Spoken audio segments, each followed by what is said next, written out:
ম্যাও ম্যাও হলো দাদা, তোমার যে দেখা নাই। গেছিলাম রাজপুরী রানীমার সাথে ভাই। তাই নাকি? বেশ বেশ, কি দেখেছো সেখানে? দেখেছি ইঁদুর এক রানীমার উঠানে। গাধাটার বুদ্ধি দেখো, চাট মেরে সে নিজের গালে কে মেরেছে দেখবে বলে চড়তে গেছে ঘরের চালে।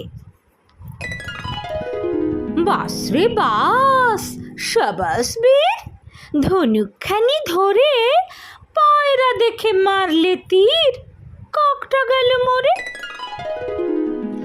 বলছি ওরে ছাগল ছানা, উড়িস নে রে উড়িস নে, জানিস নে তোর উড়তে মানা, হাত পাগুলো ছুঁড়িস নে। উঠোন কোণে কড়াই ছিল, পায়েস ছিল তাতে, তাই নিয়ে কাক লড়াই করে কুঁকড়ো বুড়োর সাথে। যুদ্ধ জিতে বড়াই ভারী, তখন দেখে চেয়ে কখন এসে চড়াই পাখি পায়েস গেছে খেয়ে।